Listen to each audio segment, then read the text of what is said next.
ನಮಃ. ಯಂ ಪ್ರವಜಂತಮನೋಪೇತಮಪೇತಕೃತ್ಯಂ ದ್ವೈಪಾಯನೋ ವಿರಹ ಕಾತರ ಆಜುಹಾವ. ಪುತ್ರೇತಿ ತನ್ಮಯಾ ತಯತರವೋಭಿನೇದುಃ ತಂ ಸರ್ವಭೂತಹೃದಯಂ ಮುನಿಮಾನತೋऽಸ್ಮಿ. ನಾರಾಯಣಂ ನಮಸ್ಕೃತ್ಯ ನರಂ ಚೈವ ನರೋತ್ತಮಂ ದೇವೀಂ ಸರಸ್ವತಿಂ ವ್ಯಾಸಂ ತತೋ ಜಯಮುದೀರಯೇತ್. ಜನ್ಮಾದಸ್ಯ ಯತೋ ಅನ್ವಯಾದಿತರತಶ್ಚಾತ್ರೇಷ್ವಭಿಘ್ನಸ್ವರಾಟ್ ತೇನೇ ಬ್ರಹ್ಮ ಹೃದಯ ಆದಿಕವಯೇ ಮುಹ್ಯಂತಿ ಯತ್ಸೂರಯಃ. ತೇಜೋ ವಾರಿ ಮೃದಾಂ ಯಥಾ ವಿನಿಮಯೋ ಯತ್ರ ತ್ರಿಸರ್ಗೋ ಮೃಷಾ. ಧಾಮ್ನಾ ಸ್ವೇನ ಸದಾ ನಿರಸ್ತಕುಹಕಂ ಸತ್ಯಂ ಪರಂ ಧೀಮಹಿ.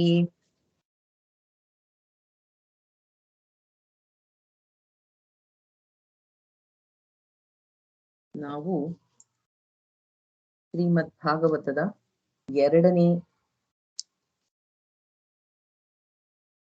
ಸ್ಕಂಧ 4ನೇ ಅಧ್ಯಾಯವನ್ನ ಮಾಡ್ತಾ ಇದ್ವಿ.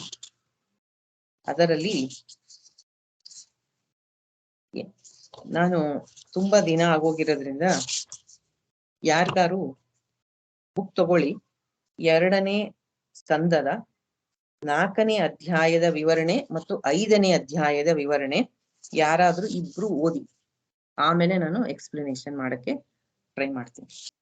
ಹೌದು. ಹರೇ ಕೃಷ್ಣ. ಸೂತ ಪುರಾಣಿಕರು ಶೌನಿಕಾದಿಗಳಿಗೆ ಹೇಳುತ್ತಾರೆ, ಪರಮಾತ್ಮ ತತ್ವದ ಬಗ್ಗೆ ನಿಶ್ಚಯ ಉಂಟು ಮಾಡುವ ಶ್ರೀ ಮಹಾಮುನಿಗಳ ಉಪದೇಶವನ್ನು ಕೇಳಿದ ಪರೀಕ್ಷಿತನು ತನ್ನ ಪರಿಶುದ್ಧವಾದ ಬುದ್ಧಿಯಿಂದ ಅನನ್ಯವಾದ ಭಕ್ತಿಭಾವದಿಂದ ಭಗವಾನ್ ಶ್ರೀ ಕೃಷ್ಣನ ಚರಣದಲ್ಲಿ ತನ್ನನ್ನು ಸಮರ್ಪಿಸಿಕೊಂಡನು. ಶರೀರ, ಪತ್ನಿ, ಪುತ್ರರು, ಅರಮನೆ, ಬಂಧುಗಳು, ಧನ ಇವುಗಳಲ್ಲಿ ಉಂಟಾಗಿದ್ದ ದೃಢವಾದ ಮಮತೆಯನ್ನು ಅವನು ಒಂದೇ ಕ್ಷಣದಲ್ಲಿ ತ್ಯಜಿಸಿಬಿಟ್ಟನು. ಮಹಾತ್ಮನಾದ ಪರೀಕ್ಷಿತ ರಾಜನು ತನ್ನ ಮೃತ್ಯುವಿನ ನಿಶ್ಚಿತ ಸಮಯವನ್ನು ಅರಿತಿದ್ದನು. ಅದಕ್ಕಾಗಿ ಅವನು ಧರ್ಮ, ಅರ್ಥ, ಕಾಮ ಇವುಗಳಿಗೆ ಸಂಬಂಧಿಸಿದ ಎಲ್ಲಾ ಕರ್ಮಗಳನ್ನು ಸನ್ಯಾಸ ಮಾಡಿದನು. ಭಗವಾನ್ ಶ್ರೀಕೃಷ್ಣನಲ್ಲಿ ಆತ್ಮಭಾವವನ್ನು ಹೊಂದಿ ಪೂರ್ಣ ಶ್ರದ್ಧೆಯಿಂದ ಭಗವಾನ್ ಶ್ರೀ ಕೃಷ್ಣನ ಮಹಿಮೆಯನ್ನು ಕೇಳಲು ಶ್ರೀ ಮಹಾಮುನಿಗಳನ್ನು ಪ್ರಶ್ನೆ ಮಾಡಿದನು. ನೀವು ಅದನ್ನೇ ನನ್ನನ್ನು ಕೇಳುತ್ತಿದ್ದೀರಿ ಎಂದು ಸೂತ ಪುರಾಣಿಕರು ಶೌನಿಕಾದಿಗಳಿಗೆ ಹೇಳಿದರು. ಪರೀಕ್ಷಿತ ಮಹಾರಾಜ ಶುಕಮುನಿಗಳಿಗೆ ಕೇಳಿದನು, ಬ್ರಹ್ಮ ಋಷಿಗಳೇ, ಸರ್ವಜ್ಞರೇ, ಪರಮ ಪವಿತ್ರರಾದವರೇ, ತಮ್ಮ ಮಾತು ಅತ್ಯಂತ ಶ್ರೇಷ್ಠವಾಗಿದೆ. ತಾವು ಭಗವಂತನ ಕಥೆಯನ್ನು ಹೇಳುತ್ತಿರುವಂತೆಯೇ ನನ್ನ ಅಜ್ಞಾನದ ಕರೆ ಕಳಿಸಿಕೊಳ್ಳುತ್ತಿದೆ. ಜ್ಞಾನದ ಬೆಳಕನ್ನು ಕಾಣುತ್ತಿದ್ದೇನೆ. ಭಗವಂತ ತನ್ನ ಮಾಯೆಯಿಂದ ಈ ಜಗತ್ತನ್ನು ಹೇಗೆ ಸೃಷ್ಟಿ ಮಾಡಿದ ಎಂಬುದನ್ನು ವಿಸ್ತಾರವಾಗಿ ತಿಳಿಯ ಬಯಸುತ್ತೇನೆ. ಸೃಷ್ಟಿಯು ಅತ್ಯಂತ ರಹಸ್ಯಮಯವಾಗಿದೆ.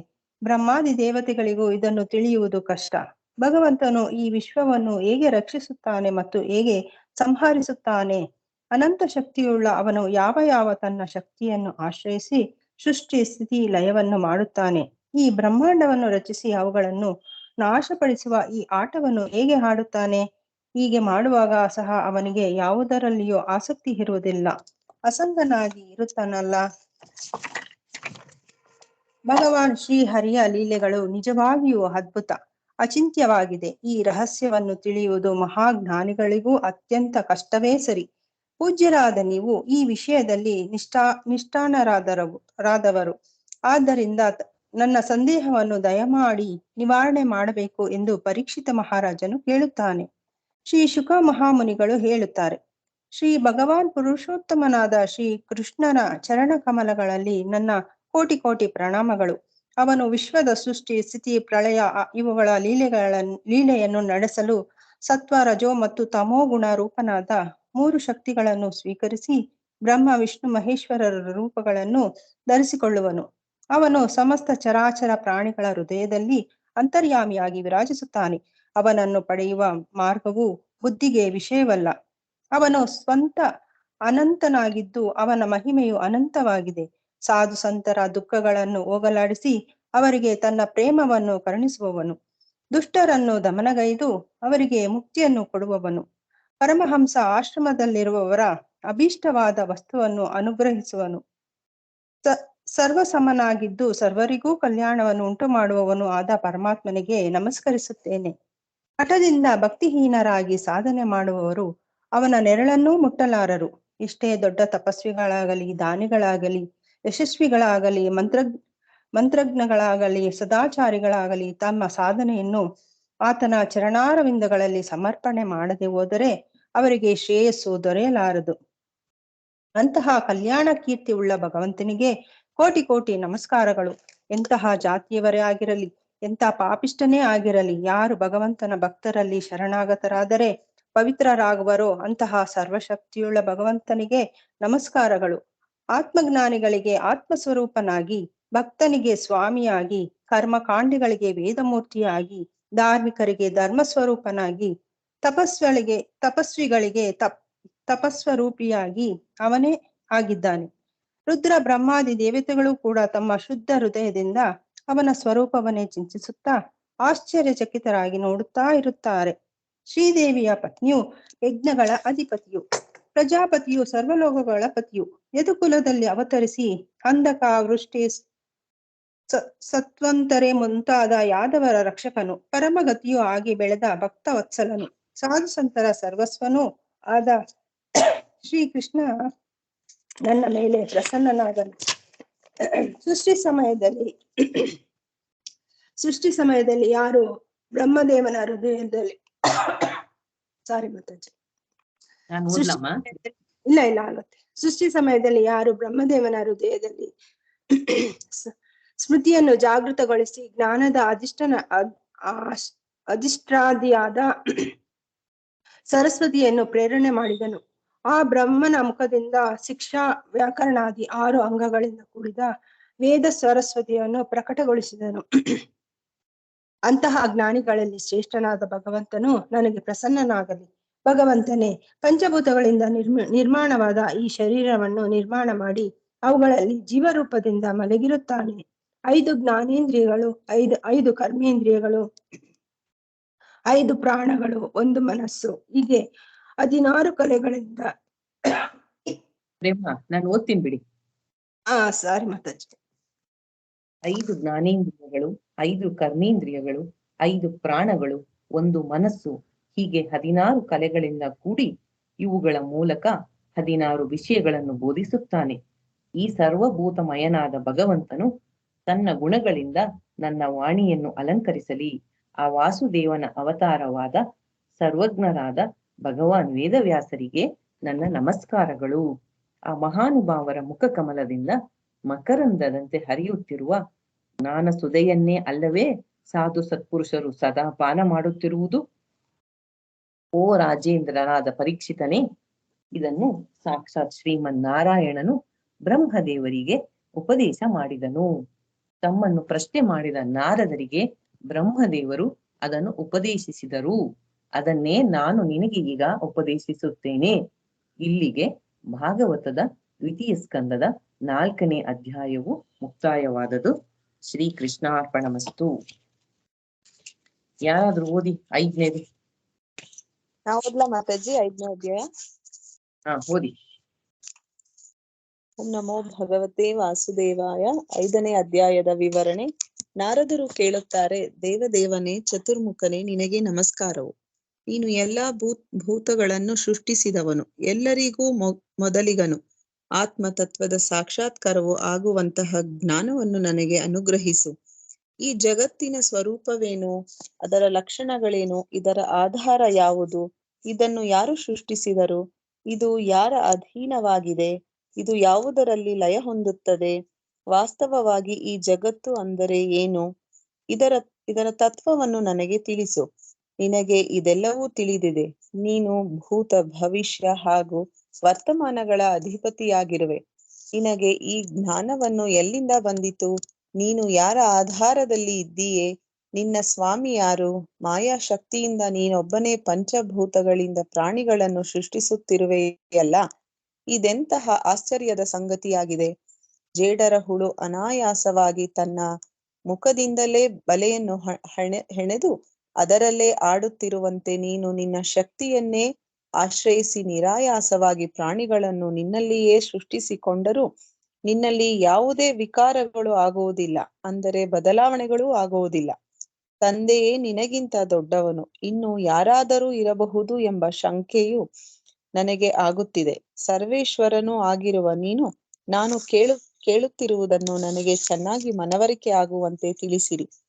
ಆಗ ಬ್ರಹ್ಮದೇವರು ಹೇಳಿದರು, ಮಗು ನಾರದ, ನೀನು ಜೀವಿಗಳ ಮೇಲೆ ಕರುಣೆ ಇಟ್ಟು ಒಳ್ಳೆಯ ಪ್ರಶ್ನೆಯನ್ನೇ ಕೇಳಿರುವೆ.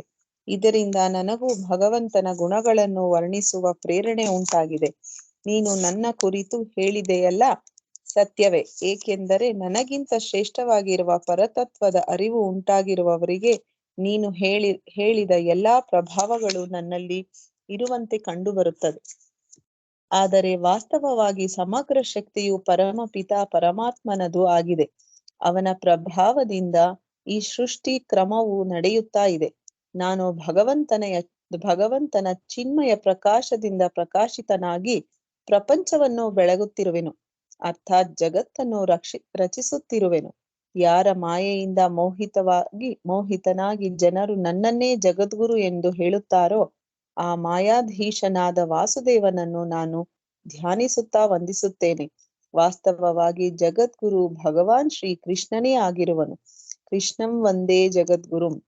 ನಾರಾಯಣನೇ ವೇದಗಳಿಗೆ ತಾತ್ಪರ್ಯವು.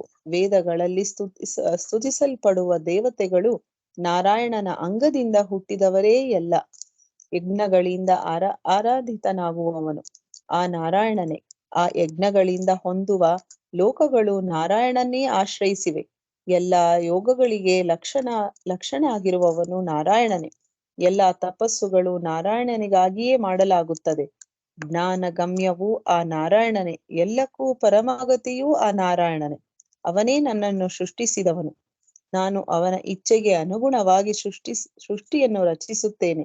ಮಾಯಾಧೀಶನಾದ ಆ ಭಗವಂತನಿಗೆ ಬಹುಸ್ಯಾಂ ಪ್ರಜಾಯೇಯಾಂ, ತಾನೇ ಅನೇಕನಾಗಬೇಕು ಎಂಬ ಇಚ್ಛೆಯು ಉಂಟಾದಾಗ ತನ್ನ ಮಾಯೆಯಿಂದ ತನ್ನ ಸ್ವರೂಪದಲ್ಲಿ ಬಂದು ಸೇರಿದ ಕಾಲ, ಕರ್ಮ, ಸ್ವಭಾವ ಇವುಗಳನ್ನು ಸ್ವೀಕರಿಸಿದನು. ಪರಮಾತ್ಮನು ಗುಣಾತೀತನು. ಜಗತ್ತಿನ ಸೃಷ್ಟಿ ಸ್ಥಿತಿ ಲಯಗಳನ್ನು ಮಾಡಲಿಕ್ಕಾಗಿ ಸತ್ವ, ರಜೋ, ತಮೋ ಗುಣಗಳೆಂಬ 3 ಗುಣಗಳನ್ನು ತನ್ನ ಮಾಯಾಶಕ್ತಿಯಿಂದ ಸ್ವೀಕರಿಸುತ್ತಾನೆ. ಭಗವಂತನ ಶಕ್ತಿಯಿಂದಲೇ ತ್ರಿಗುಣಗಳಲ್ಲಿ ವಿಕಾರ ಉಂಟಾಗಿ ಸೃಷ್ಟಿ ಕ್ರಿಯೆಯು ಪ್ರಾರಂಭವಾಯಿತು.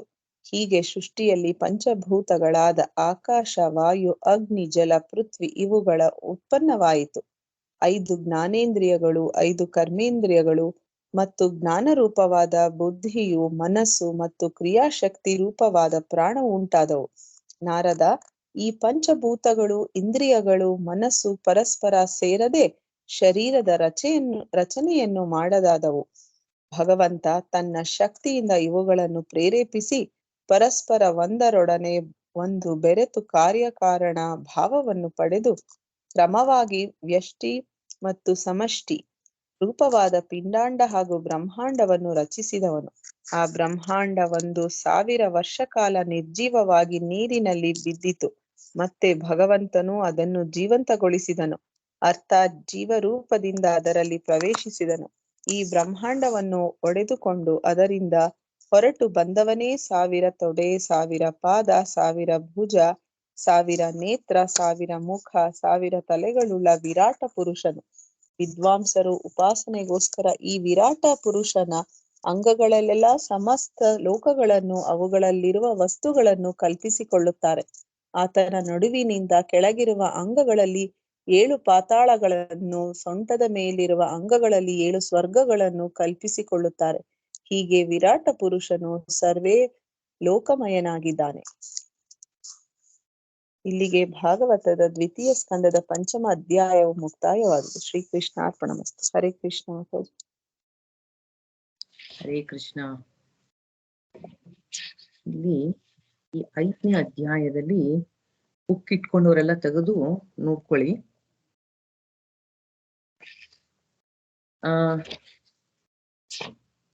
61ನೇ ಪೇಜಲ್ಲಿ ಶ್ಲೋಕಗಳನ್ನ ಮೆಮೊರೈಸ್ ಮಾಡ್ಬೇಕು. ಇದನ್ನೆಲ್ಲ ತಸ್ಮೈ ನಮೋ ಭಗವತೆ ವಾಸುದೇವಾಯ ಧೀಮಹಿ ಯನ್ಮಯಾ ದುರ್ಜಯಾಯ ಮಾಂ ವದಂತಿ ಜಗದ್ಗುರುಂ. ಒಂದ್ ಶ್ಲೋಕ ಮತ್ತೆ ತುಂಬಾ ಇಂಪಾರ್ಟೆಂಟ್ ಇದೆರಡು. 2.5.15 ನಾರಾಯಣ ಪರಾವೇದ ದೇವ ನಾರಾಯಣಾಂ ಗಜಾಹ ನಾರಾಯಣಂ ಪರಾಲೋಕ ನಾರಾಯಣ ಪರಾಮಕಾಹ. ನಾವು ಆ ಹಿಂದೆ ಫಸ್ಟ್ ಇದ್ರಲ್ಲಿ ಮಾಡಿದೀವಲ್ಲ, ವಾಸುದೇವ ಪರಾವೇದ ವಾಸುದೇವ ಪರಾಮಕಃ, ಅದೇ ತರ ಇದು 2.5.15 ಮತ್ತೆ 2.5.16 ಎರಡು ಶ್ಲೋಕ. ನಾರಾಯಣ ಪರೋ ಯೋಗೋ ನಾರಾಯಣ ಪರಂ ತಪಃ ನಾರಾಯಣ ಪರಂ ಜ್ಞಾನಂ ನಾರಾಯಣ ಪರಾಗತಿ. ಈ ಎರಡು ಶ್ಲೋಕಗಳನ್ನ ಮೆಮೊರೈಸ್ ಮಾಡ್ಬೇಕು.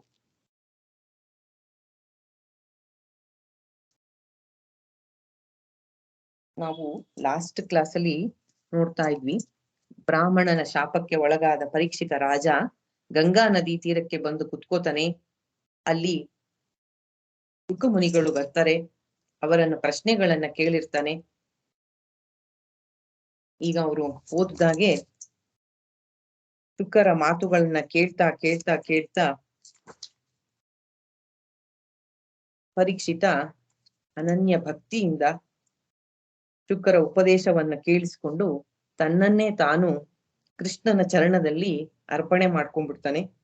ಶರೀರ, ಪತ್ನಿ, ಪುತ್ರ, ಅರಮನೆ, ಬಂಧು ಎಲ್ಲದರ ಮೇಲಿನ ಮಮತೆಯನ್ನ ಬಿಟ್ಬಿಡ್ತಾನೆ. ತನ್ನ ಮೃತ್ಯುವಿನ ನಿಶ್ಚಿತವಾದ ಸಮಯ ಅವನಿಗೆ ಗೊತ್ತಿರೋದ್ರಿಂದ 4 ಪುರುಷಾರ್ಥಗಳಿದೆ: ಧರ್ಮ, ಅರ್ಥ, ಕಾಮ, ಮೋಕ್ಷ.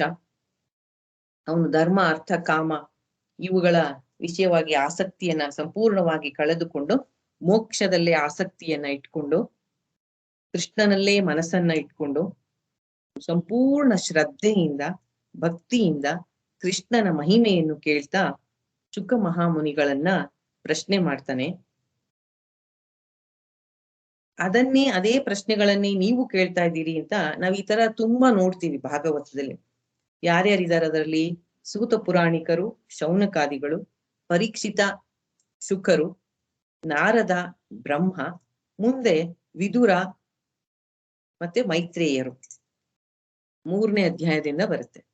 ಈ ತರ ಏನಾದ್ರು ಪ್ರಶ್ನೆ ಕೇಳಿದ ತಕ್ಷಣ ಈಗ ವಿದುರ ಮೈತ್ರೇಯರನ್ನ ಕೇಳಿದ್ರೆ ಹಿಂದೆ ಇದನ್ನೇ ಸೂತ ಪುರಾಣಿಕರಿಗೆ ಶೌನಕಾದಿಗಳು ಕೇಳಿದ್ದರು, ಪರೀಕ್ಷಿತ ಶುಕರಿಗೆ ಕೇಳಿದ್ದ. ಈ ತರ ಯಾಕೆ ಹೇಳ್ತಾರೆ ಅಂತ ಇದನ್ನು ಸ್ವಲ್ಪ ನೋಡೋಣ. ತುಂಬಾ ಸತಿ ಬರುತ್ತೆ ಆತರ. ಅವ್ರು ಕೇಳಿದ ಪ್ರಶ್ನೆನೆ ನೀನು ಕೇಳ್ತಿದ್ದೀರಾ, ಅದಕ್ಕೆ ನಿಮಗ್ ಉತ್ತರ ಹೇಳ್ತೀನಿ ಅಂತ. ಇದರ ಅರ್ಥ ಒಂದೇ, ಯಾವ ಜ್ಞಾನವನ್ನ ಈ ಭಾಗವತ ಹೇಳ್ತಾ ಇದೆ ಅದು ಯಾರೇ ಒಬ್ಬರು ಸೃಷ್ಟಿ ಮಾಡಿದ್ದು ಅಲ್ಲ, ತಮ್ಮ ಮನಸ್ಸಿಗೆ ಬಂದ ಹಾಗೆ ಹೇಳಿದ್ದು ಅಲ್ಲ. ಇದು ಪರೀಕ್ಷಿತ ಈಗ ಪ್ರಶ್ನೆ ಕೇಳಿದ್ದೇನು? ಭಗವಂತ ಸೃಷ್ಟಿ ಸ್ಥಿತಿ ಲಯವನ್ನ ಹೇಗೆ ಮಾಡ್ತಾನೆ ಅಂತ ವಿಚಾರಣೆ ಮಾಡ್ತಾನೆ. ಆಗ ಶುಕರು ತಕ್ಷಣ ಆ ಸೃಷ್ಟಿಯ ವಿಷಯಕ್ಕೆ ಹೋಗೋದಿಲ್ಲ. ಮೊದಲು ಭಗವಂತನ ಸ್ತುತಿ ಮಾಡ್ತಾರೆ. ಎಷ್ಟು ಚೆನ್ನಾಗಿ ಮಾಡ್ತಾರೆ ಆತ್ಮಜ್ಞಾನಿಗಳು ಶುಕರು. ಅವರು ಭಗವಂತನ ಸ್ತುತಿ ಮಾಡೋದನ್ನ ನೋಡೋಣ. ಅದಕ್ಕೂ ಮುಂಚೆ ಇದನ್ನ ನಾರದರು ಬ್ರಹ್ಮನಿಗೆ ಕೇಳಿದ್ದರು. ಆತರ ಯಾಕೆ ಹೇಳ್ತಾರೆ ಅಂತಂದ್ರೆ, ಈ ಜ್ಞಾನ ಸನಾತನವಾದದ್ದು, ಗುರು ಶಿಷ್ಯ ಪರಂಪರೆಯಲ್ಲಿ ಬಂದದ್ದು, ಯಾರು ತಾವೇ ತಾವಾಗಿ ಸೃಷ್ಟಿ ಮಾಡಿದ್ದಲ್ಲ.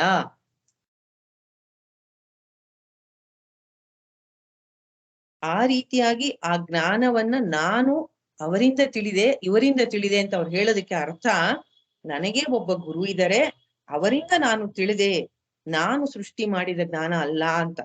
ಆದ್ರಿಂದನೇ ಆಚಾರ್ಯರ ಭಾಷ್ಯಗಳಲ್ಲೆಲ್ಲ ನೀವು ನೋಡ್ತೀರಾ, ಇತಿ ಶ್ರುತೆ ಅಂತ ಹೇಳ್ತಾರೆ ಶಂಕರಾಚಾರ್ಯರೆಲ್ಲ ಭಾಷ್ಯದಲ್ಲಿ. ಅಂದ್ರೆ ಶ್ರುತಿ ಹೀಗೆ ಹೇಳಿದೆ ಅಂತ, ನಾನ್ ಹೇಳ್ತಿಲ್ಲ ಅಂತ. ಆದ್ದರಿಂದ ಈ ಜ್ಞಾನ ಪರಂಪರೆ ಸನಾತನವಾದದ್ದು, ಗುರು ಶಿಷ್ಯ ಪರಂಪರೆಯಲ್ಲಿ ಬಂದಿದೆ. ಇದನ್ನ ಹಾಗೇ ತಿಳ್ಕೋಬೇಕು. ನಾನು ಇದರಲ್ಲಿ ಒಂದು ಸಣ್ಣ ಕಣ, ನನ್ನನ್ನ ಭಗವಂತ ನಿಮಿತ್ತ ಮಾಡ್ಕೊಂಡು ಈ ಜ್ಞಾನ ಪರಂಪರೆ ಮುಂದುವರಿಸ್ತಾ ಇದ್ದಾನೆ ಅಂತ ಅನ್ಕೊಂಡ್ರೆ, ಶುಕರು, ನಾರದ, ಬ್ರಹ್ಮ ಅವರೆಲ್ಲ ಆ ರೀತಿ ತಿಳ್ಕೊತಿದ್ರು. ನಾನು ನಿಮಿತ್ತ ಮಾತ್ರ, ಈ ಜ್ಞಾನದ ಪರಂಪರೆ ಮುಂದುವರಿಬೇಕು ಅನ್ನೋದನ್ನ ಹೇಳಕ್ಕೋಸ್ಕರ ಎಲ್ಲ ಕಡೆ ಆ ತರ ಹೇಳ್ತಾರೆ. ಅವ್ರು ಮೊದ್ಲೇ ಕೇಳಿದ್ರು, ಇವ್ರು ಅದಕ್ಕೆ ಹಿಂಗ್ ಉತ್ತರ ಕೊಟ್ರು ಅಂತ. ಅಂದ್ರೆ ಇದು ನೀನ್ ಹೊಸ್ದಾಗ್ ಕೇಳ್ತಿರೋದಲ್ಲ, ನಾನ್ ಹೊಸ್ದಾಗ್ ಹೇಳ್ತಿರೋದಲ್ಲ ಅಂತ. ಇದೇ ತರ ಭಗವದ್ಗೀತೆಯಲ್ಲೂ ಬರುತ್ತಲ್ವಾ? ಯಾವ ಅಧ್ಯಾಯದಲ್ಲಿ ಕೃಷ್ಣ ಹೇಳ್ತಾನೆ ಆತರ ಭಗವದ್ಗೀತೆಯಲ್ಲಿ? ಯಾವ ಅಧ್ಯಾಯದಲ್ಲಿ ಹೇಳ್ತಾನೆ? 4ನೇ ಅಧ್ಯಾಯದಲ್ಲಿ ಭಗವದ್ಗೀತೆನ ಮೊದಲೇ ನಾನು ಸೂರ್ಯ ಭಗವಾನಕ್ಕೆ ಹೇಳಿದ್ದೀನಿ ಅಂತ ಹೇಳ್ತಾನೆ ಮಾತಾಜಿ ಕೃಷ್ಣ. ಹೇಳಿ ಶ್ಲೋಕ. ಶ್ಲೋಕ ನನಗೆ ಜ್ಞಾಪಕ ಇಲ್ಲ ಮಾತಾಜಿ. ಫಸ್ಟ್ ಶ್ಲೋಕ ಅನ್ಸುತ್ತೆ ಮಾತಾಜಿ 4ನೇ ಅಧ್ಯಾಯದಲ್ಲಿ. ಯಾರಿಗ್ ಗೊತ್ತು ಹೇಳ್ತಿರೋ ಶ್ಲೋಕ? ಕರೆಕ್ಟ್ ನೀವು ಹೇಳಿದ್ದು. ಭಗವಂತ ಸಹ ಕ್ಲೇಮ್ ಮಾಡಲ್ಲ ನಾನ್ ಹೇಳಿದೆ ಅಂತ. ಇದನ್ನ ಮೊದಲೇ ಇತ್ತು ಸನಾತನ ಜ್ಞಾನ, ಇದನ್ನ ನಾನು ಮೊದಲೇ ಸೂರ್ಯನಿಗೆ ಹೇಳಿದ್ದೆ, ಅವನಿಂದ ಮನುವಿಂದ ಇಕ್ಷ್ವಾಕು, ಈ ರೀತಿಯಾಗಿ ಒಂದು ಪರಂಪರೆಯಲ್ಲಿ ಈ ಜ್ಞಾನ ಬಂದಿದೆ ಅಂತ ಹೇಳ್ತಾರೆ. ಯಾರು ಇಲ್ಲಿ ಹೇಳ್ತಾ ಇರೋದು? ಸೂತ ಪುರಾಣಿಕರು ಶೌನಕಾದಿಗಳಿಗೆ ಹೇಳ್ತಾರೆ. ಇದೇ ತರ ಪ್ರಶ್ನೆಯನ್ನ ಪರೀಕ್ಷಿತ ಕೇಳಿದ್ದ. ಆಗ ಶುಕರು ಏನು ಉತ್ತರ ಕೊಟ್ರೋ ಅದನ್ನೇ ನಿಮಗೆ ನಾನು ಕೊಡ್ತೀನಿ, ಅಂದ್ರೆ ನನ್ನದಲ್ಲ ಈ ಜ್ಞಾನ.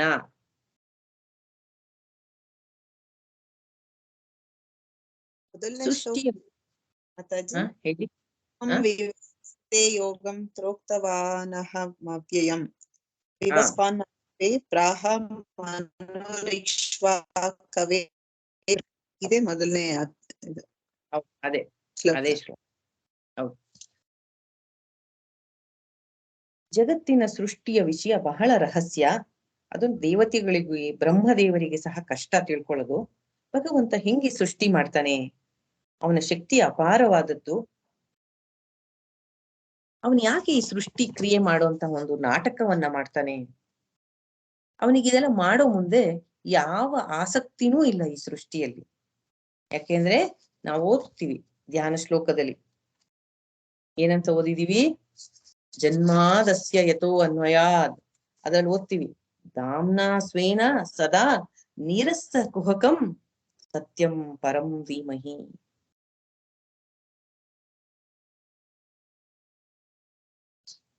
ಅವನ ಸೃಷ್ಟಿ ನೋಡಿ ದೇವತೆಗಳು ಋಷಿಗಳು ದಿಗ್ಭ್ರಾಂತರಾದರಂತೆ. ಆದರೆ ಪ್ರಕೃತಿಯ 3 ಗುಣಗಳಿಂದ ಅತೀತನಾಗಿರ್ತಕ್ಕಂತಹ ಭಗವಂತ ಸದಾ ಸರ್ವತಾ ಮುಕ್ತನಾದವನು, ಸದಾ ತನ್ನ ಸತ್ಸ್ವರೂಪದಲ್ಲಿ ನಿಂತಿರ್ತಕ್ಕ ಸತ್ಯಂ ಪರಂ ಧೀಮಹಿ. ಇದು ತನ್ನ ಮಾಯೆಯಿಂದ ಸೃಷ್ಟಿಯಾಗಿರೋದು ಅಂತ ಅವನಿಗೆ ಚೆನ್ನಾಗಿ ಗೊತ್ತಿರೋದ್ರಿಂದ ಅದರಲ್ಲಿ ಯಾವ ಆಸಕ್ತಿನೂ ಅವನಿಗಿಲ್ಲ. ಅಸಂಘನು ಉದಾಸೀನನಾಗಿರ್ತಾನೆ.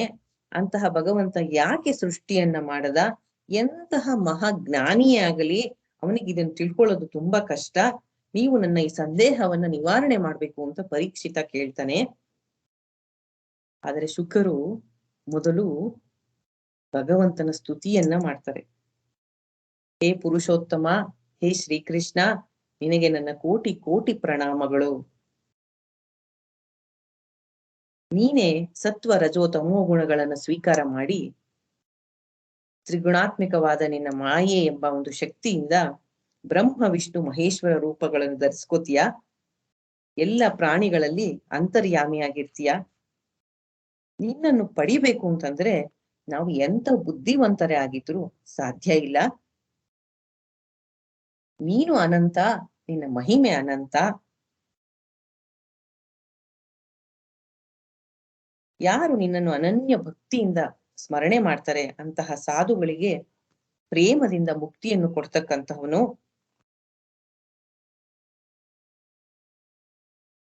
ಎಲ್ಲರಲ್ಲೂ ಸರ್ವ ಸಮಾನನಾಗಿರ್ತಕ್ಕಂತಹ, ಎಲ್ಲರಿಗೂ ಕಲ್ಯಾಣವನ್ನು ಉಂಟು ಮಾಡ್ತಕ್ಕಂತಹ ಭಗವಂತನಿಗೆ ನನ್ನ ನಮಸ್ಕಾರಗಳು ಅಂತ ಶುಕರು ಹೇಳ್ತಾರೆ.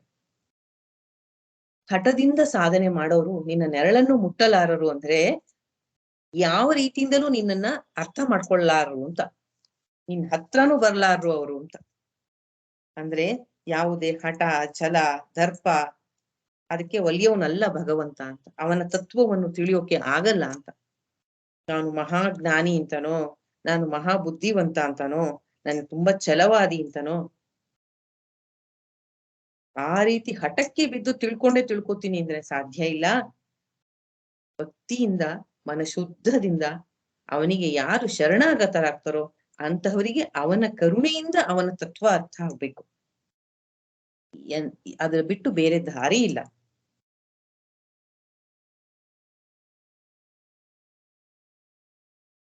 ಅಂತಹ ಭಗವಂತ ನಿನಗೆ ನನ್ನ ಕೋಟಿ ಕೋಟಿ ವಂದನೆಗಳು ಅಂತ ತುಂಬಾ ಚೆನ್ನಾಗಿ ಇಲ್ಲಿ ಹೇಳ್ತಾರೆ. ಭಗವಂತ ಅಂದ್ರೆ ಏನು? ಆತ್ಮಜ್ಞಾನಿಗಳಿಗೆ ಆತ್ಮಸ್ವರೂಪ. ಅಹಮಾತ್ಮ ಗುಡಾಕೇಶ ಸರ್ವಭೂತಾಶಯ ಸ್ಥಿತ. ಆತ್ಮಜ್ಞಾನಿ ರಮಣ ಮಹರ್ಷಿಗಳಂತವರಿಗೆ ಭಗವಂತ ಯಾರು? ಆತ್ಮಸ್ವರೂಪ. ನಿಮ್ಮ ಪ್ರಕಾರ ಭಗವಂತ ಅಂದ್ರೆ ಯಾರು ಅಂತ ಆತ್ಮಜ್ಞಾನಿಯನ್ನ ಕೇಳಿದ್ರೆ ಅವನು ಆತ್ಮಸ್ವರೂಪ. ಭಕ್ತನಿಗೆ ಪರಮಾತ್ಮ, ನನ್ನ ಸ್ವಾಮಿ, ಮಮ ಸ್ವಾಮಿ ಸರ್ವಸ್ವಾಮಿ, ನನ್ನ ಸ್ವಾಮಿ, ನನ್ನ ಶ್ರೀಕೃಷ್ಣ ಭಕ್ತನಿಗೆ. ಅದೇ ಕರ್ಮಗಳನ್ನ ಮಾಡ್ತಕ್ಕಂಥವರಿಗೆ, ಜ್ಞಾನಿಯಾದವನಿಗೆ ಭಗವಂತ ಆತ್ಮಸ್ವರೂಪ, ಭಕ್ತನಿಗೆ ನನ್ನ ಸ್ವಾಮಿ. ಕರ್ಮ ಮಾಡೋಂಥವ್ರಿಗೆ ವೇದ ಮೂರ್ತಿ. ಯಾಕೆ ಹೇಳಿ? ಕರ್ಮ ಮಾಡೋದನ್ನ ಹೀಗೆ ಮಾಡ್ಬೇಕು ಇಂಥ ಕರ್ಮಕಾಂಡ ಇದೆ ವೇದದಲ್ಲಿ. 90% ಆಫ್ ವೇದದ ಇದಿರೋದು ಕರ್ಮಕಾಂಡದಲ್ಲಿ. ಇಂತಿಂತಹ ಕರ್ಮಗಳನ್ನ ಮಾಡ್ಬೇಕು ಅಂತ. ಕರ್ಮಗಳಿಗೆ ಅತಿಯಾಗಿ ಅಂಟ್ಕೊಂಡವ್ರಿಗೆ ಭಗವಂತ ವೇದ ಮೂರ್ತಿ. ವೇದದ ಮೂಲಕ ಅವ್ರನ್ನ ಗೈಡ್ ಮಾಡ್ತಾನೆ. ಧಾರ್ಮಿಕರಿಗೆ ಧರ್ಮ ಸ್ವರೂಪ, ತಪಸ್ವಿಗಳಿಗೆ ತಪಸ್ಸಿನ ರೂಪ.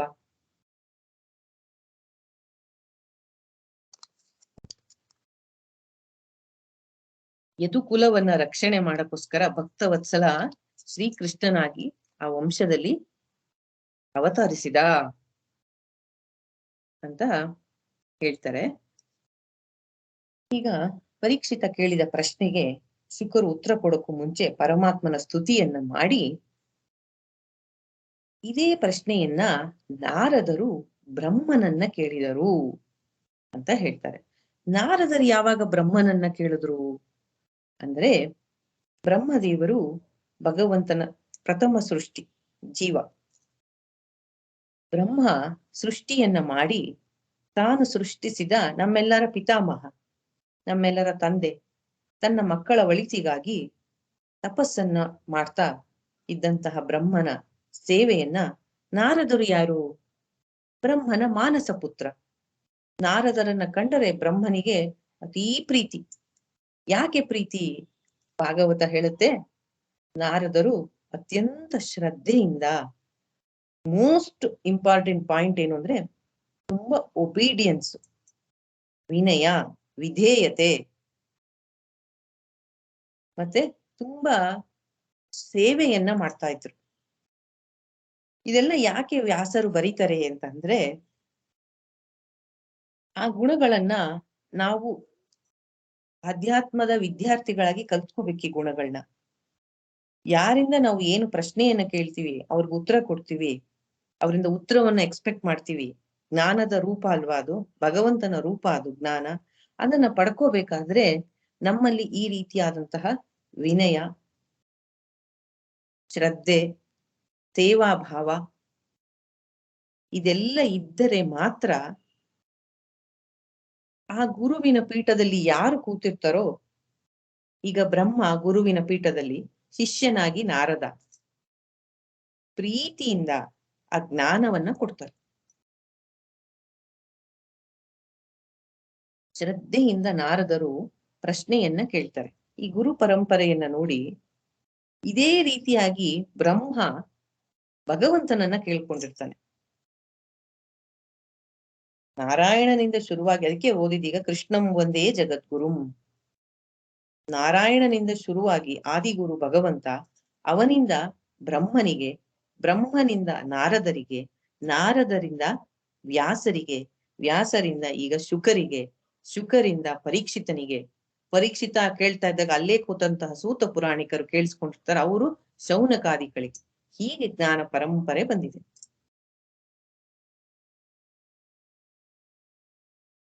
ನಾರದರನ್ನ ನೋಡಿದ್ರೆ ಒಬ್ಬ ಸ್ಟೂಡೆಂಟ್ ಹೇಗಿರ್ಬೇಕು ಅನ್ನೋದನ್ನ ಆ ಶ್ಲೋಕಗಳಲ್ಲಿ ವಿವರಣೆ ಬಂದಿದೆ. ಶ್ರದ್ಧೆಯಿಂದ ಶುಶ್ರೂಷೆ ಅಂದ್ರೆ ಸೇವೆ ಮಾಡ್ತಾ ಇದ್ರು ಬ್ರಹ್ಮನಿಗೆ ಅವ್ರು ತಪಸ್ಸಲ್ಲಿದ್ದಾಗ.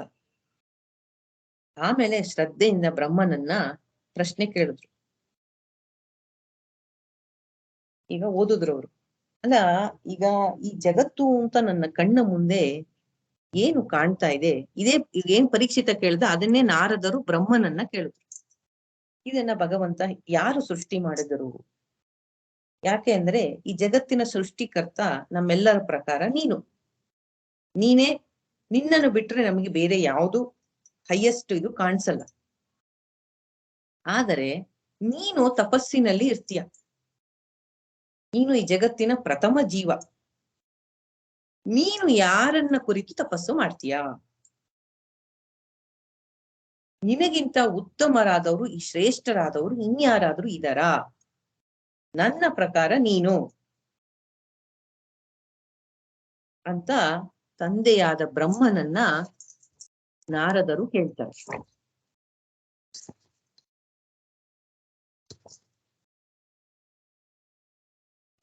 ಮಗನ ಸೇವೆಯ ಭಾವವನ್ನ ನೋಡಿ ನಾರದರಿಗೆ ಕೇಳ್ತಾರೆ ಬ್ರಹ್ಮ, ಏನು ಬೇಕಪ್ಪ ನಿನಗೆ ಅಂತ.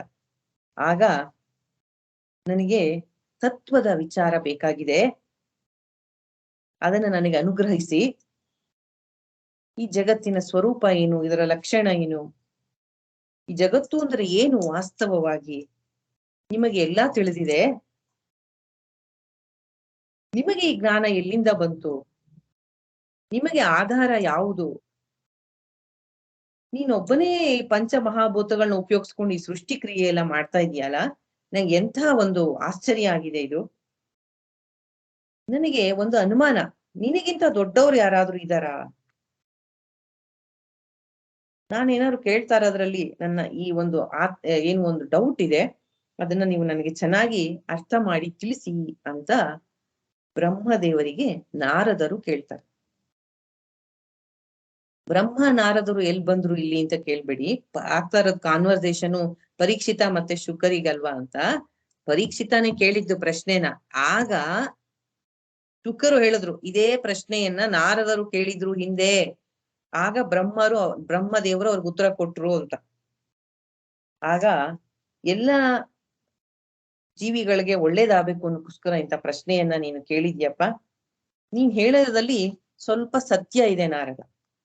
ಹೌದು, ನಿನ್ನ ಹಾಗೆ ಈ ಜಗತ್ತಿಗೆ ಕಾಣೋ ಹಾಗೆ ಯಾರು ಮಾಯೆಯಿಂದ ವಶರಾಗಿರ್ತಾರೋ ನನ್ನನ್ನೇ ಎಲ್ರಿಗಿಂತ ಶ್ರೇಷ್ಠ ಅಂತ ತಿಳ್ಕೊತಾರೆ. ಆದರೆ ಶಕ್ತಿ ಪರಮ ಪಿತಾಮಹ ಭಗವಂತನದು, ನನ್ನದಲ್ಲ ಅಂತ ವಾಸ್ತವವಾಗಿ ಈ ಸೃಷ್ಟಿ ನಡೀತಾ ಇರತಕ್ಕಂತಹದು ಪರಮಾತ್ಮನ ಶಕ್ತಿ. ಜನಕ್ಕೆ ಮಾಯೆಯಿಂದ ನನ್ನನ್ನ ಜಗದ್ಗುರು ಅಂತ ಹೇಳ್ಬಿಡ್ತಾರೆ. ಆದರೆ ಶ್ರೀಕೃಷ್ಣ ಅಥವಾ ನಾರಾಯಣ ಅವನೇ ಜಗತ್ತಿನ ಆಧಾರ ಶಕ್ತಿ ಅಂತ ಹೇಳಿ ನಾನು ಇವಾಗ ಯಾವ ಶ್ಲೋಕಗಳನ್ನ ಹೇಳಿದ್ನೋ ಅದನ್ನ ಹೇಳ್ತಾರೆ. ಈಗ ನಾರಾಯಣ ಪರಾವೇದ ಅದನ್ನ ಹೇಳ್ತಾರೆ. ನಾನು ಈ ಜಗತ್ತಿನಲ್ಲಿ ಎಲ್ಲ ಸೃಷ್ಟಿ ಮಾಡ್ತೀನಿ ಅಷ್ಟೇಪ. ಎಲ್ಲ ಪದಾರ್ಥಗಳು ರೆಡಿ ಇದೆ, ಅದನ್ನು ಉಪಯೋಗಿಸ್ಕೊಂಡು ಸೃಷ್ಟಿಯನ್ನ ನಾನು ಮಾಡ್ತೀನಿ. ಆದರೆ ಇದರ ಹಿಂದಿನ ಶಕ್ತಿ ಭಗವಂತ. ಜನಗಳಿಗೆ ಇದು ಗೊತ್ತಾಗಲ್ಲ, ನನ್ನನ್ನೇ ಸೃಷ್ಟಿಕರ್ತ ಅಂತ ತಿಳ್ಕೊತಾರೆ. ನಾನು ನಿಮ್ಮ ಹಾಗೆ ಜೀವ ಅಷ್ಟೆ, ಮೊದಲ ಜೀವ. ನಾನು ಏನು ಸೃಷ್ಟಿ ಮಾಡ್ತೀನಿ, ನಾನು ಏನು ಪದಾರ್ಥಗಳನ್ನ ಉಪಯೋಗಿಸ್ಕೋತೀನಿ, ಅದು ಮಾಡೋದಕ್ಕೆ ಯೋಗ್ಯತೆ ಆಗ್ಲಿ, ಆ ಪದಾರ್ಥಗಳನ್ನ ಕೊಡೋದಾಗ್ಲಿ ಎಲ್ಲವೂ ಭಗವಂತನ ಕೃಪೆಯಿಂದ ನಡೀತಾ ಇದೆ. ಈಗ ಮುಂದಿನ ಪ್ರಶ್ನೆ ಬರುತ್ತೆ. ಆಯ್ತು, ಬ್ರಹ್ಮದೇವರು ಸೃಷ್ಟಿಕರ್ತನಲ್ಲ ಅಂತ ಆದ್ರೆ ಸೃಷ್ಟಿಕರ್ತನಾದ ಭಗವಂತ ಈ ಜಗತ್ತನ್ನ ಹೇಗೆ ಸೃಷ್ಟಿ ಮಾಡ್ತಾನೆ, ಯಾಕೆ ಮಾಡ್ತಾನೆ? ಇಲ್ಲಿ ಸ್ವಲ್ಪ ಹಾಲ್ಟ್ ಮಾಡೋಣ. ಸ್ವಲ್ಪ ವೇದಾಂತಕ್ಕೆ ಹೋಗ್ಬೇಕಾಗತ್ತೆ. ಭಾಗವತ ಅಂದ್ರೆ ನಮಗೆ ವೇದಾಂತ ತತ್ವಗಳನ್ನ ತಿಳಿಸೋದಕ್ಕೆ ಕಥೆಯ ರೂಪದಲ್ಲಿ ಕಥಾರೂಪ ಭಾಷ್ಯ ಅಂತ ಹೇಳಿದೀನಿ ತುಂಬಾ ಸತಿ. ಹಾಗೆ ಮಾಡಿರೋದು ಅಷ್ಟೇ. ಈಗ ತತ್ವವನ್ನ ಹಂಗೆ ಹೇಳಿದ್ರೆ ನಮಗೆ ಅದು ಅಷ್ಟು ಮನಸ್ಸಿಗೆ ಹಿಡಿಸಲ್ಲ ಅಂತ ಬ್ರಹ್ಮ ನಾರದರ ಸಂವಾದ, ಪರೀಕ್ಷಿತ ಶುಕರ ಸಂವಾದ ಅಂತ ಕಥೆಗಳನ್ನ ಹೇಳಿ ನಾವೇನ್ ಮಾಡ್ತೀವಿ, ಕಥೆಗಳನ್ನ ಮಾತ್ರ ತಗೊಂಡು ತತ್ವವನ್ನ ಬಿಟ್ಬಿಡ್ತೀವಿ. ಅಲ್ಲಿ ಹೇಳ್ಬೇಕಾಗಿರೋದು ತತ್ವವನ್ನು ಹೇಳಕ್ಕೆ ಭಾಗವತ ಕಥೆಯನ್ನು ಉಪಯೋಗಿಸಿದೆ ಅಷ್ಟೇ. ಆದ್ದರಿಂದ ಸ್ವಲ್ಪ ವೇದಾಂತದ ಫಂಡಮೆಂಟಲ್ಸ್ ಅನ್ನ ಇವತ್ತು ನೋಡೋಣ. ಮುಂದಿನ ಇದರಲ್ಲಿ ಸೃಷ್ಟಿ ಕ್ರಿಯೆ ಭಗವಂತ ಹೇಗೆ ಮಾಡ್ತಾನೆ ಅನ್ನೋದನ್ನ ನೋಡೋಣ.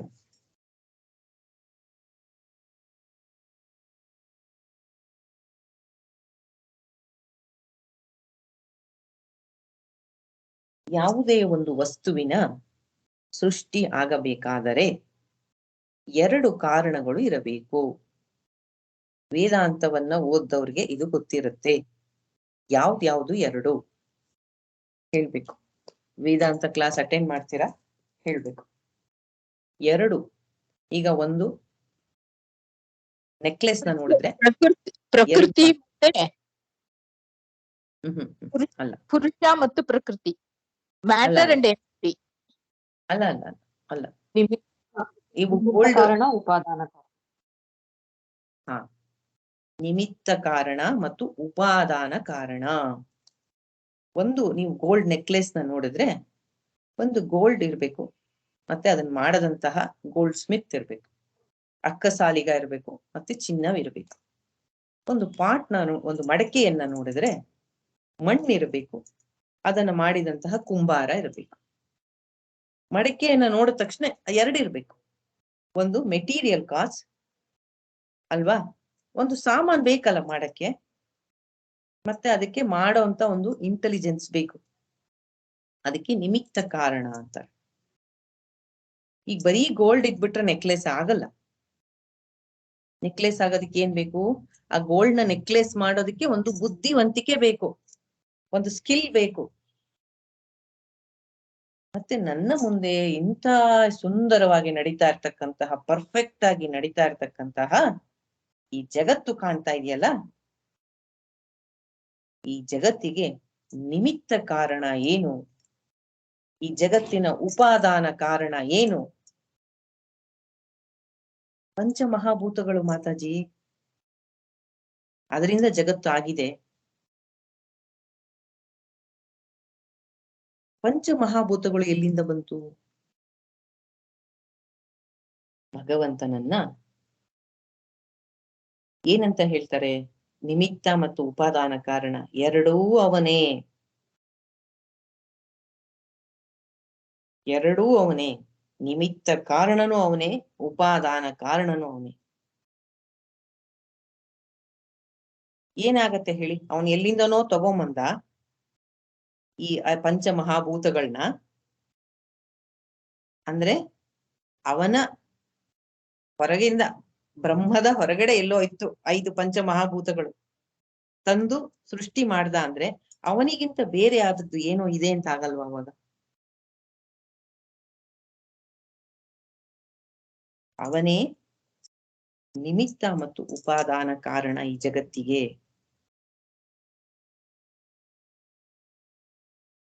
ಸರ್ವ ವಿಧದಲ್ಲೂ ಈ ಸೃಷ್ಟಿ ಅವನನ್ನು ಆಶ್ರಯಿಸಿದೆ. ಇದು ಮೊದಲನೇ ಲೆವೆಲ್. ಆಮೇಲೆ ಹೋಗೋಣ ಯಾರ ಲೆವೆಲ್ಗೆ? ಶಂಕರಾಚಾರ್ಯರ ಗುರುಗಳಾದವ್ರು ಯಾರು? ಗೌಡಪಾದರು. ಅಜಾತವಾದ, ಅದಕ್ಕೆ ಅದು ಆಮೇಲೆ ಹೈಯರ್ ಲೆವೆಲ್. ಮೊದಲನೇ ಲೆವೆಲ್ ಇದು. ಈಗ ನನ್ನ ಕಣ್ಣಿಗೆ ಈ ಜಗತ್ತು ಕಾಣ್ತಾ ಇದೆ. ಈಗ ನನ್ನ ಮುಂದೆ ನೆಕ್ಲೆಸ್ ಕಾಣ್ತಾ ಇದೆ ಅಂದ್ರೆ ಅದಕ್ಕೊಂದು ಅದ್ರಲ್ಲಿ ಗೋಲ್ಡ್ ಇಷ್ಟು ಗ್ರಾಮ್ ಇದೆ, ಇಷ್ಟು ಮಾಡದಂತವನು ಇದಾನೆ ಅಂತ ನಂಗೆ ಗೊತ್ತಾಯ್ತು. ಹಂಗೆ ನಾನು ಈ ಜೀವ, ನಾನು ಈ ದೇಹ, ನನಗೆ ಈ ಜಗತ್ತು ಸತ್ಯವಾಗಿ ಕಾಣ್ತಾ ಇದೆ. ಈ ಜಗತ್ತು ನನಗೆ ಕಾಣ್ತಾ ಇದ್ದಾಗ ಮತ್ತೆ ಇದು ಹೇಗೆ ಸೃಷ್ಟಿ ಆಯಿತು? ಇದಕ್ಕೆ ಮೆಟೀರಿಯಲ್ ಇಂಗ್ರೀಡಿಯೆಂಟ್ಸ್ ಎಲ್ಲಿಂದ ಬಂತು? ಯಾರು ಮಾಡಿದರು? ಭಗವಂತನೇ ನಿಮಿತ್ತ ಕಾರಣ, ಅವನೇ ಉಪಾದಾನ ಕಾರಣ ಅಂತ ಉಪನಿಷತ್ತುಗಳು ಸಾರಿ ಸಾರಿ ಹೇಳುತ್ತೆ. ಆಯ್ತು, ಫೈನ್.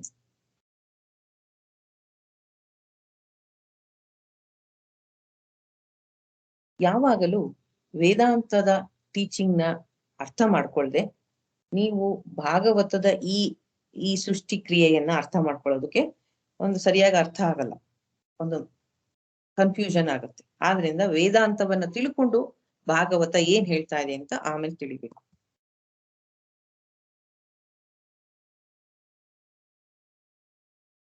ನಿಮಗೆಲ್ಲ ಗೊತ್ತಿರೋ ಹಾಗೆ ಫಂಡಮೆಂಟಲ್ಸ್ ಆಫ್ ವೇದಾಂತ ಏನು? ಎರಡು. ಒಂದು ಈಗ ಹೇಳಿದ್ರಲ್ಲ ರಾಜೇಶ್ವರಿ, ಒಂದು ಪುರುಷ, ಒಂದು ಪ್ರಕೃತಿ. ಅದನ್ನೇ ಉಪನಿಷತ್ತುಗಳಲ್ಲಿ ಬ್ರಹ್ಮನ್ ಮತ್ತೆ ಪ್ರಕೃತಿಯನ್ನ ಮಾಯಾ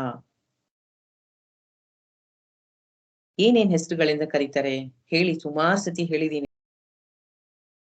ಪರ ಮತ್ತು ಅಪರ.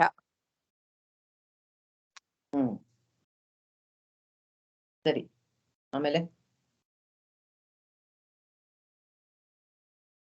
ಕ್ಷೇತ್ರಜ್ಞ ಮಾತಾಜಿ.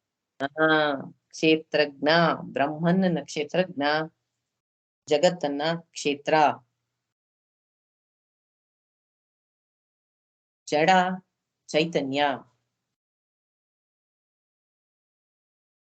ಈ ಜಗತ್ತು, ಆಮೇಲೆ ಅದನ್ನ ದೃಶ್ಯ. ಆಗ ಬ್ರಹ್ಮನ್ನ ಏನ್ ಕರೀತಾರೆ?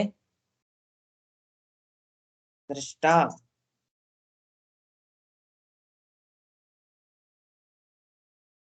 ಈಗ ಮ್ಯಾಟರ್ ಮತ್ತೆ ಕಾನ್ಶಿಯಸ್ನೆಸ್ ಅಂತ ಡಿವಿಷನ್. ಕಾನ್ಶಿಯಸ್ನೆಸ್ ಅಥವಾ ಸೆಲ್ಫ್ ಅಥವಾ ಆತ್ಮ, ಪುರುಷ, ಬ್ರಹ್ಮನ್ ಇದೆಲ್ಲ ಒಂದೇ. ಮಾಯಾ, ದೃಶ್ಯ, ಕ್ಷೇತ್ರ, ಜಗತ್ತು ಇದೆಲ್ಲ ಮ್ಯಾಟರ್, ಜಡ. ಜಡ ಅಂದ್ರೆ ಏನು? 5 ಪಂಚಮಹಾಭೂತಗಳಿಂದ ಏನೇನು ಆಗಿದೆ ಅದೆಲ್ಲ ಜಡ. ಏನೇನಾಗಿದೆ ಪಂಚಮಹಾಭೂತಗಳಿಂದ?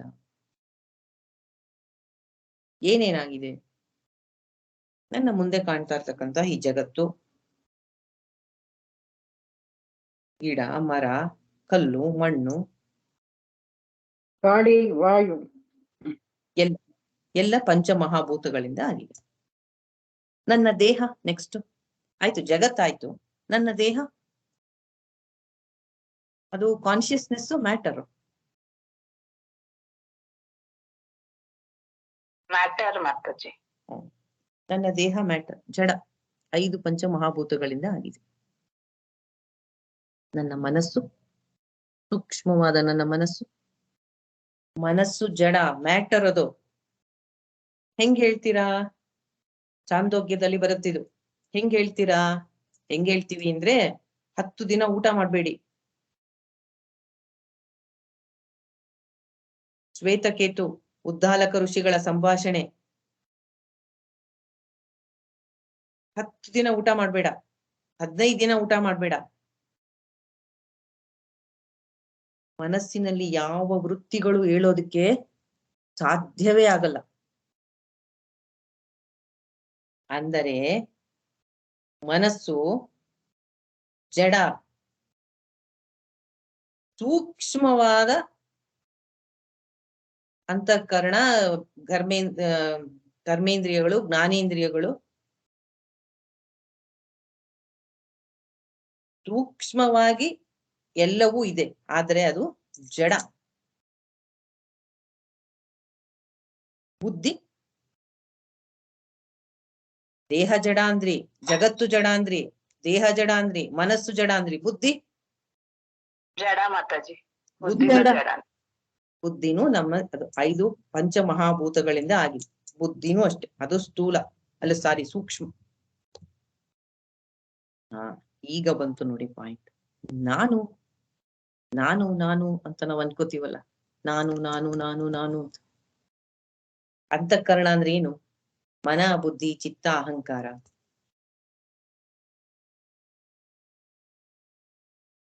ನಾನು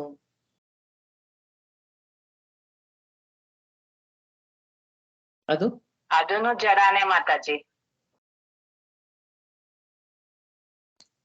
ಹೇಳಿ, ಹೌದಾ? ನಾನು ಅನ್ನೋದು ನನ್ಗೆಷ್ಟು ಜೀವಂತವಾಗಿದೆ ಅನ್ಸತ್ತೆ. ಚೈತನ್ಯ ಮಾತಾಜಿ. ನಾವು ಅನ್ಕೊಳ್ಳೋದು ನಾನು ದಟ್ ಮೆಟೀರಿಯಲ್ ಬಾಡಿ ನಾನು ಈಸ್ ಜಡ, ರಿಯಲ್ ನಾನು ಈಸ್ ಚೈತನ್ಯ. Very good, very good. Real ಚಿದಾಭಾಸ ಆಗತ್ತಲ್ಲ ಮನಸ್ಸಿನ ಮೇಲೆ. ಸೂರ್ಯನ ಬೆಳಕು ಹೆಂಗೆ ಗ್ಲಾಸ್ ಮೇಲೆ ಬಿದ್ದಾಗ ಗ್ಲಾಸ್ ನ ಬೆಳಕು ಮನೆಯೆಲ್ಲ ಬೆಳಕು ಮಾಡತ್ತಲ್ಲ, ಆ ಗ್ಲಾಸಿನ ಬೆಳಕ ಅದು ಚಿದಾಭಾಸ ಅಂತಾರೆ. ಆ ಮನಸ್ಸು ಅನ್ನೋದು ಆ ಕನ್ನಡಿಯ ಹಾಗೆ. ಮನಸ್ಸಿನ ಮೇಲೆ ಬಿದ್ದಂತಹ ಆತ್ಮ ಚೈತನ್ಯದ ಬೆಳಕು ನಾನು ಅನ್ನೋ ಒಂದು ಭಾವನೆಯನ್ನು ಉಂಟು ಮಾಡುತ್ತಲ್ಲ, ಈ ದೇಹ ಮನ ಬುದ್ಧಿಗಳು ನಾನು ಅನ್ನುವಂತಹ ಒಂದು ನಿತ್ಯ ಅಹಂಕಾರವನ್ನ ಉಂಟು ಮಾಡುತ್ತಲ್ಲ, ಅದು ಸಹ ಜಡವೇ.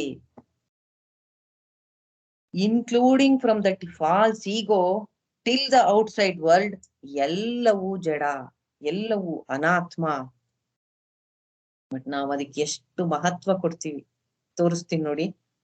ನನಗೆ ಅವರು ಬೈದ್ರು,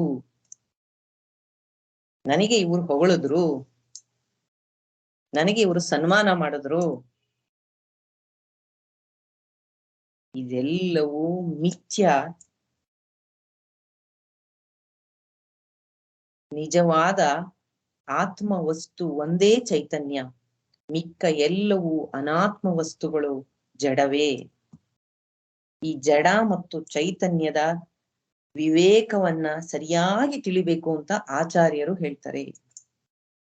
ವಿವೇಕ ಚೂಡಾಮಣಿ ಮುಂತಾದ ಪ್ರಕರಣ ಗ್ರಂಥಗಳಲ್ಲಿ ಹೇಳ್ತಾರೆ. ಆತ್ಮ ಅನಾತ್ಮ ವಸ್ತುಗಳ ವಿವೇಕವನ್ನು ಮಾಡ್ಬೇಕು. ಅದನ್ನೇ ನಿತ್ಯ ಅನಿತ್ಯ ವಸ್ತುಗಳು ಅಂತಾನು ಹೇಳ್ತಾರೆ. ಆತ್ಮ ವಸ್ತು ಒಂದೇ ನಿತ್ಯ, ಚೇಂಜ್ಲೆಸ್, ಕೂಟಸ್ಥ, ಅಚಲ, ಸರ್ವವ್ಯಾಪ್ತ ಚೈತನ್ಯ ಆತ್ಮ, ನಿರ್ವಿಕಾರ. ನಿರ್ವಿಕಾರ ಅಂದ್ರೆ ಬದಲಾವಣೆ ಇಲ್ಲದೆ ಇರ್ತಕ್ಕಂತಹದು. ಅದನ್ನೇ ಭಾಗವತ ನಾರಾಯಣ ಅಂತ ಹೇಳುತ್ತೆ. ಯಾವುದು ಸತ್ವಸ್ತುವೋ, ಯಾವತ್ತೂ ನಾಶವಿಲ್ಲದೆ ಇರ್ತಕ್ಕಂತಹದೋ, ಬದಲಾವಣೆ ಆಗದೆ ಇರ್ತಕ್ಕಂತಹದೋ, ಎಲ್ಲ ತಾನು ಬದಲಾವಣೆ ಇಲ್ಲದೆ ಈ ಜಗತ್ತಿನ ಬದಲಾವಣೆಗೆ ಯಾವುದು ಕಾರಣವಾಗಿದೆಯೋ, ಯಾವುದರ ಒಂದು ಉಪಸ್ಥಿತಿಯಲ್ಲಿ ಬೇರೆ ಎಲ್ಲ ಬದಲಾವಣೆಗಳು ಆಗತ್ತೋ,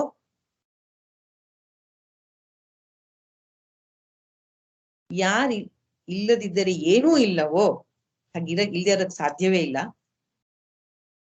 ಯಾವುದು ಸತ್ ಚಿತ್ ಆನಂದವೋ, ಬದಲಾವಣೆ ಇಲ್ಲದೆ ಇರ್ತಕ್ಕಂತಹದೋ, ಅದು ನಾನು. ಅದನ್ನ ವೇದ ಅಂತ ಹಂಗೆ ಹೇಳತ್ತೆ, ಅದು ನೀನು. ಭಾಗವತ ಅದನ್ನೇ ನಾರಾಯಣ. ಮತ್ತೆ ನನಗ್ಯಾಕೆ ಅನ್ಸಲ್ಲ ನಾನು ಬದಲಾವಣೆ ಇಲ್ಲದೆ ಇರ್ತಕ್ಕಂತಹವನು, ನಾನು ಸತ್, ನಾನು ಚಿತ್, ನಾನು ಆನಂದ? ನನಗೇನ್ ಅನ್ಸತ್ತೆ, ನಾನು ಹುಟ್ಟದೆ, ನನ್ನ ಬರ್ತ್ಡೇ, ಅಸ್ತಿ ಜಾಯತೆ ವರ್ಧತೆ ವಿಪರಿಣಮತೆ ಅಪಕ್ಷೀಯತೆ ವಿನಶ್ಯತಿ, ಇದೇ ನನಗನ್ಸೋದು. ನಾನು ಹುಟ್ಟದೆ, ನಾನು ಬೆಳೆದೆ, ನನಗ್ ರೋಗ. ಯಾಕೆ ಅಂದ್ರೆ ಗೊತ್ತೇ ಇದೆ, ನನ್ನನ್ನ ನಾನು ಮನ ಬುದ್ಧಿ ಅಹಂಕಾರಗಳ ಜೊತೆ ಮತ್ತೆ ದೇಹದ ಜೊತೆ ಅಭಿಮಾನ ಮಾಡೋದ್ರಿಂದ. ಆ ಈಗೋ ಅಂತ ಹೇಳದ್ನಲ್ಲ, ಅದು ನಾನು ದೇಹ. ಯಾವಾಗ ನಾನು ನನ್ನನ್ನ ದೇಹ ಅಂತ ತಿಳಿತೀನಿ, ಆಗ ದೇಹದ ಎಲ್ಲ ಪ್ರಾಪರ್ಟೀಸು ನಂದಾಗತ್ತೆ. ನನಗೆ ಅಜೋ ನಿತ್ಯ ಶಾಶ್ವತ ಅಯಂ ಪುರಾಣೋ, ಅಜೋ ಅನ್ಬಾರ್ನ್ ಎಟರ್ನಲ್ ನಾನು. ಆದ್ರೆ ನಾನು ಇಂಥ ದಿನ ನನ್ನ ಬರ್ತಡೇ, ಈ ದೇಹ ಹುಟ್ಟಿದ್ರೆ ನಾನು ಹುಟ್ಟದೆ, ಈ ದೇಹಕ್ಕೆ ಕಾಯಿಲೆ ಆದ್ರೆ ನನಗ್ ಕಾಯಿಲೆ. ನನಗೆ ಅಷ್ಟು ಅಭಿಮಾನ, ದೇಹ ಅಭಿಮಾನ. ಅದನ್ನೇ ಈಗೋ ಅನ್ನೋದು. ನಾನು ಅನ್ನೋ ಭಾವ ದೇಹದ ತಲೆಯಿಂದ ಕಾಲಿನ ತನಕ ನಾನು ನಾನು ನಾನು ಅಂತ ಇರತಕ್ಕಂತಹ ಮಿಥ್ಯ ಅಹಂಕಾರ. ಚಿದಾಭಾಸ. ಚಿತ್ ಪ್ಲಸ್ ಆಭಾಸ ಚಿದಾಭಾಸ.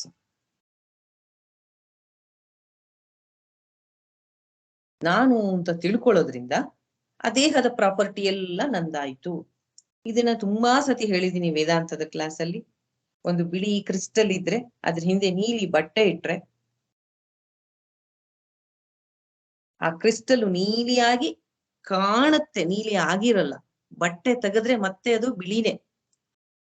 ಇದನ್ನ ಉಪಾಧಿ ಅಂತಾರೆ.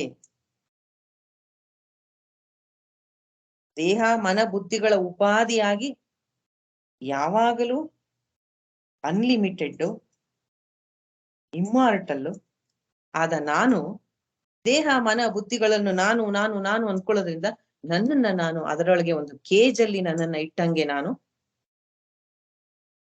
ಹುಟ್ಟದೆ, ನಾನು ಸತ್ತೆ, ನಾನು ದುಃಖ ಪಟ್ಟೆ, ನನಗೆ ರೋಗ. ಆ ದೇಹದ ಪ್ರಾಪರ್ಟೀಸ್ ಎಲ್ಲ ನಂದು, ಮನಸ್ಸಿನ ಪ್ರಾಪರ್ಟಿ ಎಲ್ಲ ನಂದು, ಬುದ್ಧಿ ನಂದು. ಯಾವುದರ ಜೊತೆ ನಾನು ಅಭಿಮಾನ ಮಾಡ್ತೀನಿ ಅದರ ಪ್ರಾಪರ್ಟೀಸ್ ಎಲ್ಲ ನಂದಾಗುತ್ತೆ.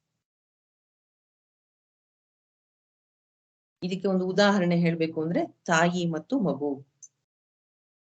ಚಿಕ್ಕ ಮಗು, 4-5 ವರ್ಷದ ಮಗು ಸ್ಟೇಜ್ ಮೇಲೆ ನಿಂತ್ಕೊಂಡು ಒಂದೇನೋ ಪರ್ಫಾರ್ಮ್ ಮಾಡ್ತಾ ಇದ್ರೆ ಮಗುವಿಗೆ ಇವಳು ತಾಯಿ ಹೇಳ್ಕೊಟ್ಟಿದ್ರೆ ಏನಾದ್ರು ಅದು ಅಲ್ಲಿ ಹೇಳ್ತಾ ಇದ್ರೆ ಇವಳಿಗೆ ತಾನೇ ಹೇಳದಂಗೆ ತಾಯಿಗೆ ಆಗ್ತಾ ಇರುತ್ತೆ.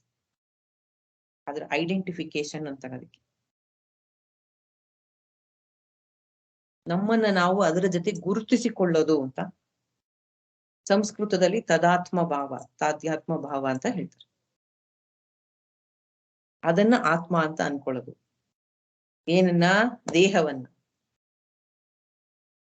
ತಾಯಿ ಹೆಂಗೆ ಮಗುವಿನ ಜೊತೆ ಗುರುತಿಸ್ಕೊತಾಳೆ ಹಂಗೆ ಆತ್ಮನಾದ ನಾನು ದೇಹ ಮನ ಬುದ್ಧಿಗಳ ಜೊತೆ ನನ್ನನ್ನ ಗುರುತಿಸ್ಕೊಳ್ಳೋದು. ಆಗ ಅದರ ಎಲ್ಲ ಗುಣಗಳು ನನ್ನ ಮೇಲೆ ಆದ ಹಾಗೆ ಕಾಣುತ್ತೆ, ಆಗಿರಲ್ಲ. ಅದನ್ನೇ ಉಪಾಧಿ ಏನದು, ಕಂಡೀಷನಿಂಗ್ ಅಂತಾರೆ ಅದಕ್ಕೆ. ನಾನು ನಿತ್ಯ ಬುದ್ಧ ಶುದ್ಧ ಆತ್ಮ, ಸಚ್ಚಿದ ಆನಂದ. ಆದರೆ ನಾನು ಮಾಡಿದಂತಹ ತಪ್ಪೇನು? ನನ್ನನ್ನ ನಾನು ಇವುಗಳ ಜೊತೆ ಗುರುತಿಸ್ಕೊಂಡು ನಾನು ಸಂಸಾರದಲ್ಲಿ ಕಷ್ಟಪಡ್ತಾ ಇದ್ದೀನಿ. ನನಗೆ ಆತ್ಮ ಅನಾತ್ಮದ ವಿವೇಕ ಇಲ್ಲ. ಅಂದರೆ ಏನಾಯ್ತು? ದೇಹದ ಮನಸ್ಸಿನ ಬುದ್ಧಿಯ ಎಲ್ಲ ಸಮಸ್ಯೆಗಳು ಅಹಂಕಾರದ ಮೇಲೆ ನಿಂತಿರೋದ್ರಿಂದ, ಅದೇ ಒಂದು ಸುಳ್ಳು ಪೊಳ್ಳಾಗಿರೋದ್ರಿಂದ ಒಂದು ಭ್ರಮೆ. ನನಗೆ ಏನೂ ಆಗಕ್ಕೆ ಸಾಧ್ಯ ಇಲ್ಲ.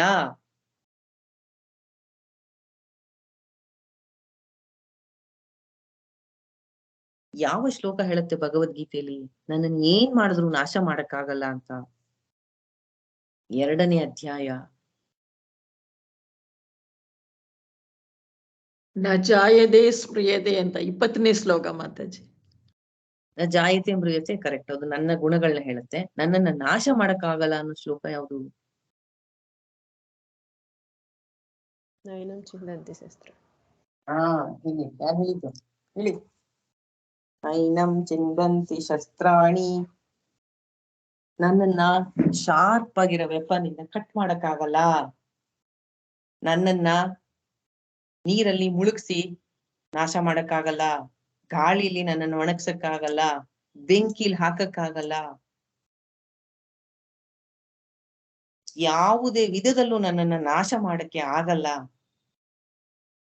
ನನ್ನನ್ನು ಯಾವುದೇ ರೀತಿಯಿಂದಲೂ ಯಾರೂ ನಾಶ ಮಾಡಕ್ಕಾಗಲ್ಲ. ಸತ್ ನನ್ನ ಸ್ವಭಾವ, ನಾನು ಅಸತ್ ಆಗಕ್ಕೆ ಸಾಧ್ಯ ಇಲ್ಲ. ನನ್ನ ಈ ಒಂದು ಸ್ವಭಾವವನ್ನ ನೀವು ಒಂದು ಸಣ್ಣ ಇರುವೆಯಿಂದ ನೋಡ್ಬೋದು.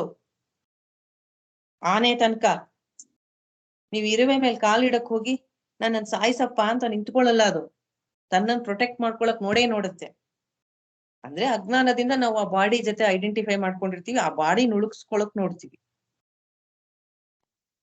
ಯಾರು ನನ್ನನ್ನು ಸಾಯಿಸ್ಲಿ ಅಂತ ನಿಂತ್ಕೊಳ್ಳಲ್ಲ. ಎಲ್ಲರಿಗೂ ಯಾವಾಗ್ಲೂ ಇರ್ಬೇಕು, ಎಕ್ಸಿಸ್ಟ್ ಆಗಿರ್ಬೇಕು. ಆದ್ರೆ ರಾಂಗ್ ವೇಲಿ ಅಷ್ಟೇ. ಈ ದೇಹದಲ್ಲಿ ಇರ್ಬೇಕು ಅಂತ ಆಸೆ ಪಡ್ತೀವಿ. ಯಾಕೆ ನಾವ್ ಹಂಗ ಆಸೆ ಪಡ್ತೀವಿ ನಾನು ಇರ್ಬೇಕು ಯಾವಾಗ್ಲೂ ಅಂತ? ಅದು ನನ್ನ ಸ್ವಭಾವ. ಇರ್ಬೇಕು ನಾನು ಅನ್ನೋದು ನನ್ನ ಸ್ವಭಾವ. ಮತ್ತೆ ಯಾರು ದುಃಖವನ್ನ ಆಸೆ ಪಡಲ್ಲ. ನನಗ್ ದುಃಖ ಬರ್ಲಿ ಅಂತ ಯಾರು ಹೇಳಲ್ಲ. ಯಾಕೆಂದ್ರೆ ಆನಂದ ನನ್ನ ಸ್ವಭಾವ. ನನ್ನ ಸ್ವಭಾವಕ್ಕೆ ವಿರುದ್ಧವಾದದ್ದೇನಾರ ನನಗೆ ಅನುಭವಕ್ಕೆ ಬಂದರೆ ನನಗೆ ಅದು ಇಷ್ಟ ಆಗಲ್ಲ. ಯಾಕೆ ನನಗೆ ಅಂದ್ರೆ ನನ್ನ ನಿಜ ಸ್ವಭಾವದಲ್ಲಿ ನಾನು ಸಚ್ಚಿದ ಆನಂದ. ಅದರ ಅನುಭವ ನನಗೆ ಆಗದೆ ಇರೋದ್ರಿಂದ, ನನ್ನನ್ನ ರಾಂಗ್ ಐಡೆಂಟಿಫಿಕೇಶನ್ ಮಾಡ್ಕೊಂಡಿರೋದ್ರಿಂದ ನನಗೆ ಅದು ಸಫೋಕೇಶನ್ ಆಗತ್ತೆ.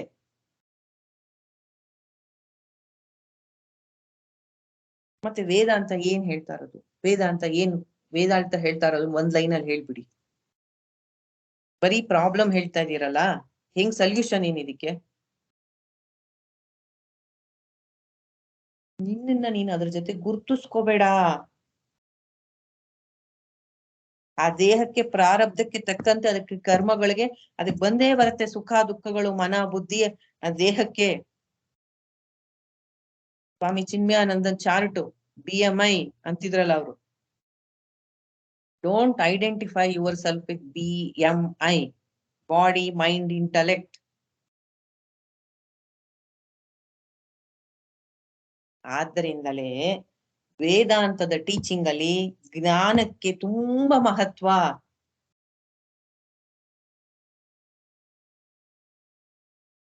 ಅಜ್ಞಾನವೇ ಕಾರಣ ಆಗಿರೋದ್ರಿಂದ, ನಾನು ಯಾರು ಅಂತ ನನಗೆ ಸರಿಯಾಗಿ ತಿಳುವಳಿಕೆ ಇಲ್ಲದೆ ಇರುವಂತಹ ಅಜ್ಞಾನವೇ ಕಾರಣ ಆಗಿರೋದ್ರಿಂದ ನನ್ನ ತಾಪತ್ರಯಕ್ಕೆ ಜ್ಞಾನವೇ ಅದಕ್ಕೆ ಸರಿಯಾದ ಮದ್ದು. ನಾನೇ ನೈವ ತು ಕೈವಲ್ಯಂ. ಆತ್ಮ ಜ್ಞಾನವನ್ನ ಪಡೆದುಕೋ. ನೀನು ಯಾರು ಅಂತ ನಿನ್ನ ನಿಜ ಸ್ವರೂಪದಲ್ಲಿ ನಿಂತ್ಕೋ. ಸಮಸ್ಯೆಗಳು ಸಾಲ್ವು. ಜ್ಞಾನವಿಲ್ಲದೆ ಬೇರೆ ಮಾರ್ಗವಿಲ್ಲ. ನಿನ್ನನ್ನ ನೀನು ಈ ದೇಹ ಮನಸ್ಸು ಬುದ್ಧಿಯ ಜೊತೆ ಐಡೆಂಟಿಫೈ ಮಾಡ್ಕೋಬೇಡ, ಗುರ್ತಿಸ್ಕೋಬೇಡ. ನಾನು ಇದಲ್ಲ, ನಾನು ಇದಲ್ಲ, ನಾನು ಇದಲ್ಲ, ನಾನು ಚೈತನ್ಯ ಸ್ವರೂಪಿ ಆತ್ಮ ನಾನು ಅನ್ನೋದನ್ನ ಸದಾ ಹೆಂಗೆ ತಂದ್ಕೊಳ್ಳೋದು? ಬೇರೆ ಯಾವ ಶಾರ್ಟ್ ಕಟ್ಟು ಇಲ್ಲ. ಜನ್ಮ ಜನ್ಮಾಂತರಗಳಿಂದ ಮಾಡ್ಕೊಂಡ್ ಬಂದಿದೀವಿ ನಾನು ಈ ದೇಹ ಅನ್ನೋ ಅಭಿಮಾನನ. ಆದ್ರಿಂದ ಆಚಾರ್ಯರ ಮಾತು ಶ್ರವಣ ಮನನ ನಿಧಿಧ್ಯಾಸನ. ಗುರು ಮಾತನ್ನ ಸದಾ ಕೇಳ್ತಾ ಇರಿ. ಸತ್ಸಂಗತ್ವೇ ನಿಸ್ಸಂಗತ್ವಂ. ಅಪರೋಕ್ಷ ಅನುಭೂತಿಲಿ ಹೇಳ್ತಾರೆ, ರಿಪೀಟೆಡ್ ಶ್ರವಣ ಮನನ ನಿಧಿಧ್ಯಾಸನ ಮಾಡಿ ಅಂತ. ಆಚಾರ್ಯರ ಒಂದು ಅವತಾರ ಆಗಿರೋದೇ ನಮ್ಮಂಥವ್ರನ್ನ ಉದ್ಧಾರ ಮಾಡಕ್ಕೆ.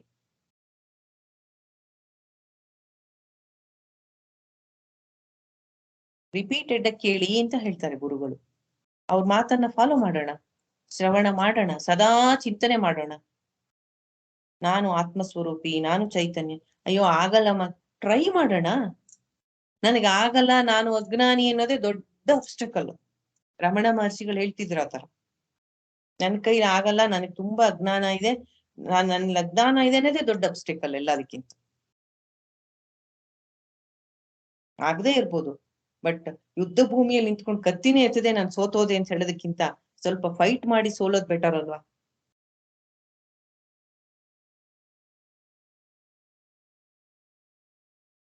ಶ್ರವಣ, ಶಾಸ್ತ್ರದ ಆಚಾರ್ಯರ ಭಾಷ್ಯಗಳ ಶ್ರವಣ, ಸತ್ಸಂಗದಲ್ಲಿ ಇರೋದು, ಅದನ್ನೇ ಸದಾ ಮನಸ್ಸಿನಲ್ಲಿ ಮನನ ಮಾಡ್ತಾ ಇರೋದು. ಇಷ್ಟ ಆಯ್ತು, ಅರ್ಥ ಆಯ್ತು, ಆದ್ರೆ ನಮ್ಮ ಜೀವನ ಘಟನೆಗಳು ಬಂದಾಗ, ಸಮಸ್ಯೆಗಳು ಬಂದಾಗ ಈ ಜ್ಞಾನ ನನಗೆ ಸಹಾಯ ಮಾಡ್ತಾ ಇಲ್ಲ ಅಂದ್ರೆ, ಯಾವ ಜ್ಞಾನವನ್ನ ತಿಳಿದಿದ್ದೀನಿ ಅದನ್ನ ನಂದಾಗಿಸ್ಕೊಂಡಿಲ್ಲ ನಾನು. ಪರಿಸ್ಥಿತಿಗಳು ಬಂದಾಗ ನಾನು ಅಲ್ಗಾಡ್ ಹೋಗ್ತೀನಿ, ನನಗೆ ಅಭಿಮಾನ ತುಂಬಾ ಇದೆ ಇನ್ನೂನು ಅಂತ ಅರ್ಥ. ಅವಾಗ ಇಟ್ಸ್ ಓಕೆ, ನಾವು ಟ್ರೈ ಮಾಡ್ತಾ ಇದೀವಿ, ಬೇರೆಯವ್ರಿಗಿಂತ ಬೆಟರ್ ಆಗಿದ್ದೀವಿ, ಪ್ರಯತ್ನ ಮಾಡ್ತಾ ಇದೀವಿ ಆ ದಾರಿಯಲ್ಲಿ. ಈ ಆತ್ಮ ಅನಾತ್ಮ ವಿವೇಕ, ಕಾನ್ಶಿಯಸ್ನೆಸ್ ಅಂಡ್ ಮ್ಯಾಟರ್, ಈ ಡಿವಿಷನ್ ಕರೆಕ್ಟ್ ಆಗಿ ತಿಳ್ಕೊಂಡಿರ್ಬೇಕು. ಇವತ್ತಿನ ಕ್ಲಾಸ್ ನಲ್ಲಿ ಇದು ತಿಳ್ಕೊಳ್ಳಿ. ಈಗೋ ಟು ದ ವರ್ಲ್ಡ್, ಈಗೋ, ಅಹಂ, ಅಲ್ಲಿಂದ ಹಿಡಿದು ಜಗತ್ತಿನ ತನಕ ಎಲ್ಲವೂ ಅನಾತ್ಮ ವಸ್ತು, ಎಲ್ಲವೂ matter. Self is the only consciousness. ಆದರೆ ಉಪನಿಷತ್ತುಗಳಲ್ಲಿ ಎಲ್ಲ ಬೇರೆ ಪ್ರಕರಣ ಗ್ರಂಥಗಳಲ್ಲಿ ಅದರೆಲ್ಲ ಆತ್ಮ ಅಂತಾರೆ, ಬ್ರಹ್ಮನ್ ಅಂತಾರೆ, ಕಾನ್ಶಿಯಸ್ನೆಸ್, ಅವೇರ್ನೆಸ್, ಸೆಲ್ಫ್, ಇದೆಲ್ಲ ಒಂದೇ ಪದ.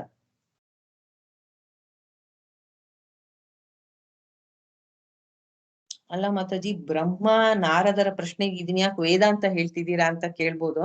ಅಂದ್ರೆ ಇಲ್ಲಿ ನಾರಾಯಣ ಸೃಷ್ಟಿಯನ್ನ ಹೇಗೆ ಮಾಡಿದ ಅನ್ನೋ ವಿಷಯಕ್ಕೆ ನಾರಾಯಣನ ಒಂದು ತತ್ವವನ್ನ ತಿಳಿಬೇಕು ಅಂತ ಗುರುಗಳು ಹಾಗೆ ಹೇಳಿದ್ರು. ಅದನ್ನೇ ನಾನು ಹೇಳ್ತಾ ಇದ್ದೀನಿ ಅಷ್ಟೆ. ಅವ್ರ ಮಾತನ್ನೇ ನಾನು ರಿಪೀಟ್ ಮಾಡ್ತಾ ಇದ್ದೀನಿ ಅಷ್ಟೆ. ಅವರು ಹಂಗೆ ಈ ತತ್ವಕ್ಕೆ ಹೋಗ್ಲಿಲ್ಲ. ಮೊದ್ಲು ವೇದಾಂತವನ್ನ ಸರಿಯಾಗಿ ಅರ್ಥ ಮಾಡ್ಕೊಳ್ಳಿ, ಆಮೇಲೆ ಅದನ್ನ ಮುಂದಿನ ಸೃಷ್ಟಿ ಕ್ರಿಯೆಯನ್ನ ಆಮೇಲೆ ನೋಡೋಣ ಅಂದ್ರು.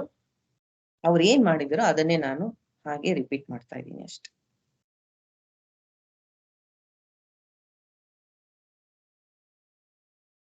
ಈ ಒಂದು ಕರೆಕ್ಟ್ ಡಿಸ್ಕ್ರಿಮಿನೇಷನ್ ಬಂದ್ರೆ ಜಗತ್ತಿನ ಸೃಷ್ಟಿಯ ವಿಷಯವನ್ನ ಸರಿಯಾಗಿ ಅರ್ಥ ಮಾಡ್ಕೋಬಹುದು ಅಂತ ಹೇಳಿದ್ರು. Hare Krishna. Thank you all. Hare Krishna. Hare Krishna Mataji. Hare Krishna.